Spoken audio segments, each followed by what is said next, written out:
আপনি কিছু কথা নিজের মাইন্ডে ভরে নিয়ে যান যে আজ আমাদের ভারতবর্ষের সিচুয়েশন মহল কি হয়ে আছে। আজ ওয়াকফ বিল পাস হয়ে গেছে, এত বড় মাদ্রাসা।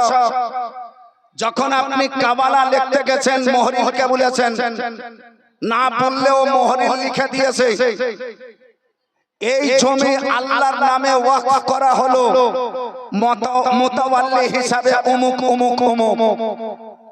কবরস্থান এই জমি আল্লাহর নামে ওয়াকফ হলো, মুতাওয়াল্লি হিসাবে অমুক অমুক।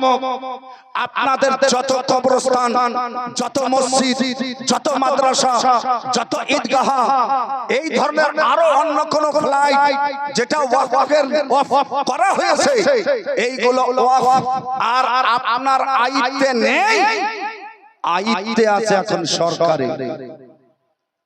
কালকে যখন সরকার চাইবে বুলডোজার সাথে নিয়ে আসবে, সাথে 10 জন পুলিশ থাকবে, 50 জন বিএসএফ থাকবে, একটা মসজিদকে 5 মিনিটে শহীদ করবে। ওই জায়গাতে তার যা ইচ্ছা তা করবে, কারণ হক আপনার নাই বলার, যেহেতু পাস হয়ে গেছে, বিল পাস হয়ে গেছে, সেই ওয়াকফ আপনার হয়ে নাই, সেই ওয়াকফ আর নেই, সেই জায়গাটাই হয়ে গেছে সরকারের জায়গা। মুসলমান আপনি কোথায় আছেন? আপনার বাপ দাদা, আপনার পূর্বপুরুষেরা যে জমি আল্লাহর নামে লিখে গেছিলেন, আর এই তরিকাটা কোথায় থেকে পাওয়া গেছে? উঠান বুখারী শরীফ হাদিস নম্বর 2772। একবার জোরে বলতে হবে সুবহানাল্লাহ। হাদিসের বর্ণনাকারী হযরত উমর ফারুকের নিজের বেটা হযরত আব্দুল্লাহ। আন আব্দুল্লাহ ইবনে উমর রাদিয়াল্লাহু তাআলা আনহু قال ইন্না উমর ইবনে খাত্তাব রাদিয়াল্লাহু তাআলা আনহু আসাবা আরদান বে খাইবার। আরো একটু মহব্বতে বলেন সুবহানাল্লাহ। স্বয়ং বুখারী শরীফের 2772 নম্বর হাদিসে, হে ব্রাদার, আকা সাল্লাল্লাহু তাআলা আলাইহি ওয়াসাল্লামের সাহাবী আদিল উমর ইবনে খাত্তাব রাদিয়াল্লাহু তাআলা আনহুর বেটা হযরত আব্দুল্লাহ বর্ণনা করেন, আমার আব্বা হযরত উমর ফারুক খাইবারে, যেখানে হযরত আলী এক হাতে তলোয়ারি আছে আর এক হাতে খাইবারের দরজাকে টেনে ঢাল বানিয়ে নিয়েছিলেন, যারা ঝুমকে বলিয়ে সুবহানাল্লাহ। এই খাইবারের যুদ্ধে হযরত ওমর ফারুক রাদিয়াল্লাহু তাআলা আনহুকে কয়েক বিঘা জমি পাওয়া গেছে, খরিদ করা হোক বা কেউ কাউকে দিয়ে হোক। হযরত ওমর ফারুক রাদিয়াল্লাহু তাআলা আনহু আকা মুস্তাফা সাল্লাল্লাহু তাআলা আলাইহি ওয়াসাল্লামের কাছে এসে পৌঁছালেন। নবীকে সালাম দিয়ে আকা মুস্তাফাকে বলছেন, ইয়া রাসূলুল্লাহ, এই খাইবারের কিছুটা জায়গায় আমাকে পাওয়া গেছে।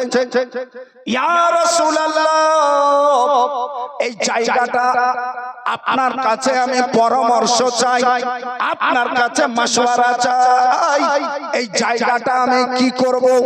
আমার নবী মুস্তাফা বলেন, আসলটাকে নিজের কাছে রাখো, আর তার থেকে যা কিছু উপজিবে আল্লাহর রাহে দান করে দাও। হযরত ওমর ফারুক রাদিয়াল্লাহু তাআলা আনহু বললেন, এই সম্পদ, এই জমি আজ থেকে হুজুর আমি আল্লাহর নামে লিখে দিলাম। যারা ঝুমকে বলিয়ে সুবহানাল্লাহ। ওয়াকফ করে দিলাম, সাদকা করে দিলাম, আল্লাহর নামে সাদকা হয়ে গেল। এই জমি লা ইউবাউ, বিক্রি হবে না, ওয়ালা ইউরাসু, আমার কোন ছেলে মেয়ে এই জমির অংশ পাবে না।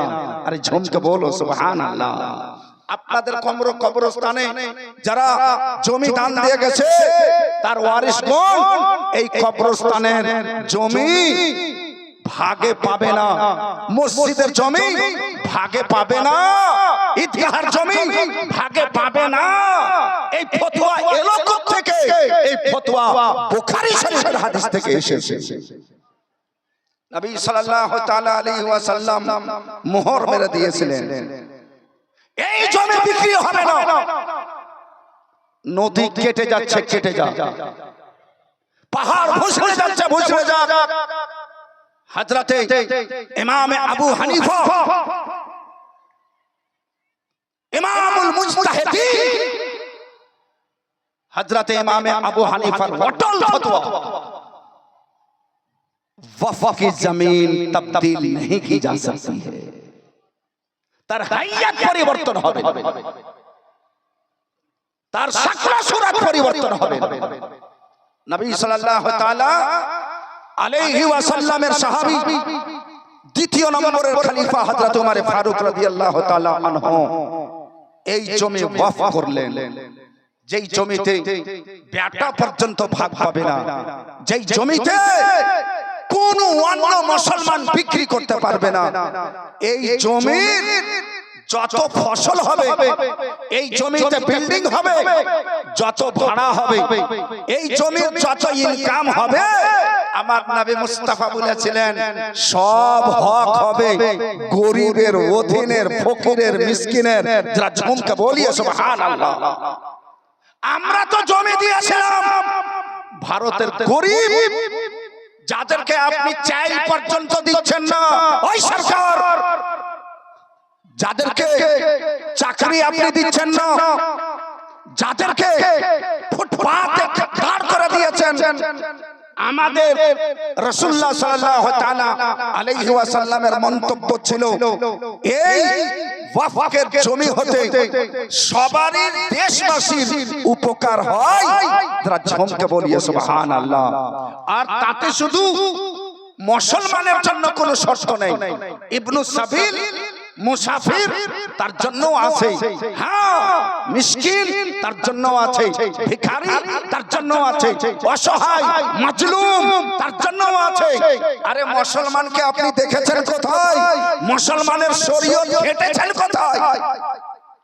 একটা মুসলমান যদি মারা যায়, আর আপনার করোনার রাতে দেখলেন মুসলমান মরে গেছে, তাকে স্পর্শ করনেওয়ালা কেউ নাই, ছুঁইনেওয়ালা কেউ নাই, কিন্তু অন্য কাস্টের লোক মারা গেছে, মুসলমান নিজে তাদেরকে গোসল দিয়েছেন। আরে মহব্বতে বলেন সুবহানাল্লাহ। মুসলমান গোসল দিয়েছেন। আমার নবী মুস্তাফা সাল্লাল্লাহু তাআলা আলাইহি ওয়াসাল্লামের ফতোয়া আছে, অন্য মুসলিম, গায়র মুসলিম যদি মরে যায়, তাহলে তাকে গোসল দাও, তাকে যদি জুটে তো কাফন দাও। যেহেতু তার বুকে ঈমান নাই, সেহেতু তার জন্য জানাজা না। মুসলমানকে দাফন করা হয় মাটিতে। এই লোকটা যেহেতু মানব শরীর নিয়ে মারা গেছে, এই শরীরের ইজ্জত করতে হবে। আরে ঝুমকে বলিয়ে সুবহানাল্লাহ, এই শরীরের ইজ্জত করতে হবে। ফলত কোন এক কোণাতে মুসলমানি কবরস্থানের এক কোণাতে এই লাশটাকেও দাফন করে দিতে হবে, চিহ্নিত করে দিতে হবে যে এটা মুসলমান নয়, এটা অমুসলমান। মানুষ ভুলে যেয়ে মুসলমান বলে তার যেন জিয়ারত না করে। হে বন্ধুগণ আমার, কারণ জিয়ারত করতে হবে একমাত্র মুসলমান, মুসলমানের জিয়ারত করবে, এটাও শর্ত আছে। মহব্বতে বলবেন না সুবহানাল্লাহ। কিছু লোক বলছে কবর যেতে হবে না, মাজার যেতে হবে না, পীরের কাছে যেতে হবে না। একটু আওয়াজ দাও ভাই। আরে यार क्या बात है, पूरा बैठा के अभी। अच्छा एक बार दुरूद शरीफ पढ़ें। अल्लाह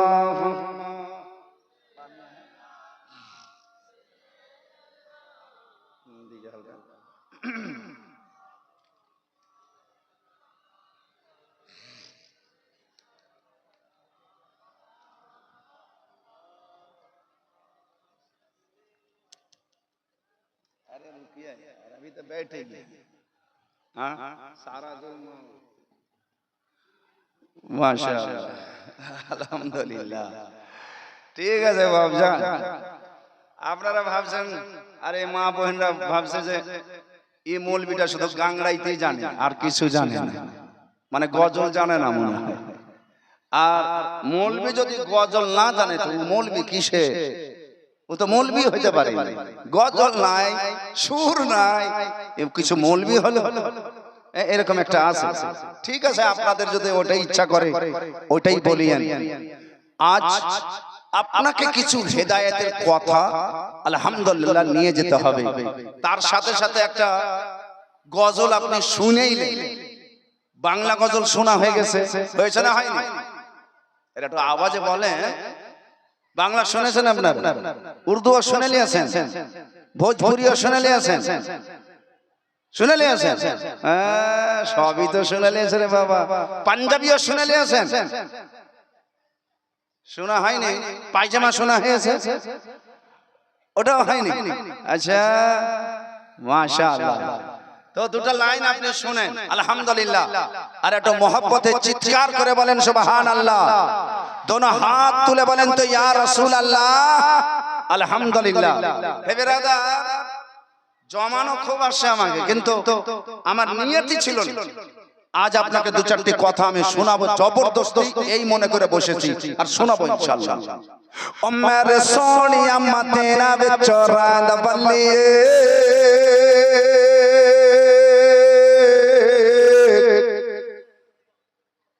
मदीना विच रात बलिया, मदीना विच रात बलिया, मदीना विच रात बलिया, मदीना विच रात बलिया, मदीना विच रात बलिया।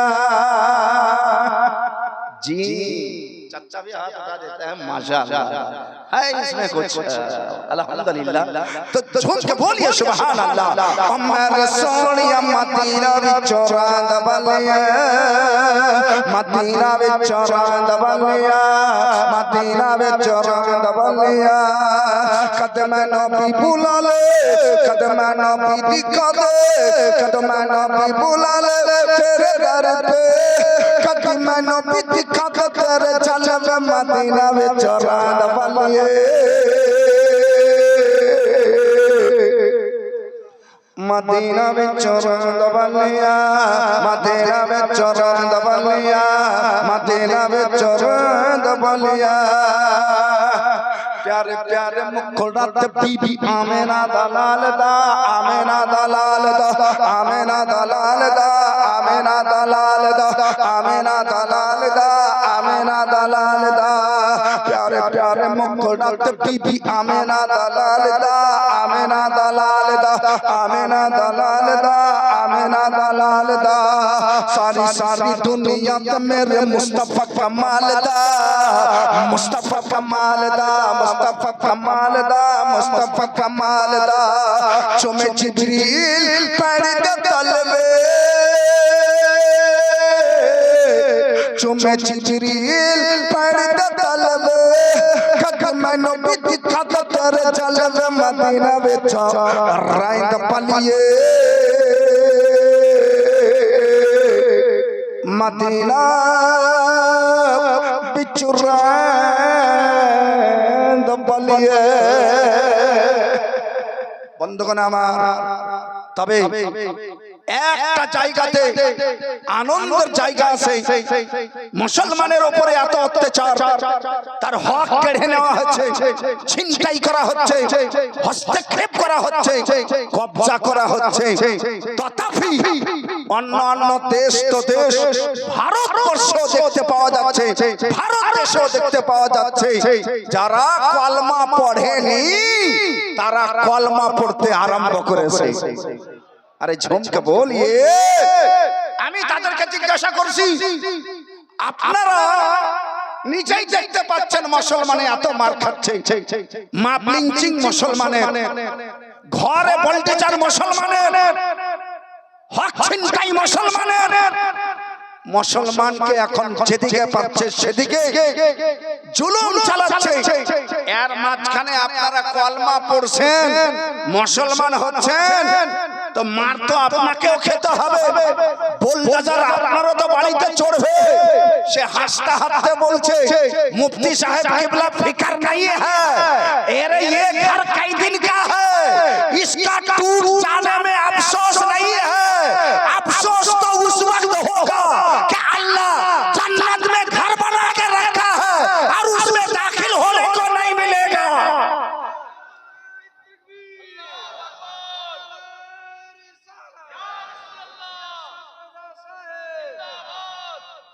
हमें ये घर नहीं चाहिए। हे बिरादर, आज এই যে মাদ্রাসা আর মাদ্রাসার জলসা, সুবহানাল্লাহ, আসার পরে আমি দেখলাম এই ধরনের মাদ্রাসাতে যিনি একজন পূর্ণ কোরআনের হাফিজ, কারি, মুকাম্মাল একজন মাওলানা, তার সাথে সাথে দারুল ইফতার একজন মুফতি। আলহামদুলিল্লাহ, তার নাম আপনাদের সামনে রাখা আছে, মুফতি আসাদুল্লাহ সাহেব কালিমি মাদ্দাজিল্লাহুল আলী। এই মাদ্রাসার শিক্ষক হয়েছেন, খুব খুশি হলাম। তাহলে মাদ্রাসায় যে হাই র্যাঙ্কের শিক্ষক, আপনাকে মাদ্রাসাও সেই হাই র্যাঙ্কের দেখাতে হবে, হবে না? হবে না? আরে জোরে বলেন, অবশ্যই হবে। এটাও জানলাম এই জায়গা যেখানে ফিল্ড সাজা আছে, আজকে জান্নাতের কিয়ারি সাজিয়ে দিয়েছেন, জলসা সাজিয়ে দিয়েছেন, এই জায়গাটা হচ্ছে ঈদগাহের জায়গা। মাশাআল্লাহ, যেখানে মাদ্রাসা সেখানে ঈদগাহ, সেখানে আবার স্কুল কলেজ। সুবহানাল্লাহ, এর চাইতে আর বড় কথা নাই। সব চাইতে উন্নতের জায়গা হলো ইলমের জায়গা, শিক্ষার জায়গা, বিদ্যার জায়গা। তাকেই বিদ্যালয় বলা হয়, তাকেই দারুল উলুম বলা হয়, তাকেই জামিয়া বলা হয়, তাকেই মাদ্রাসা বলা হয়। আমি আপনাদেরকে আজ দেখবো, জলসা তো শুনলেন।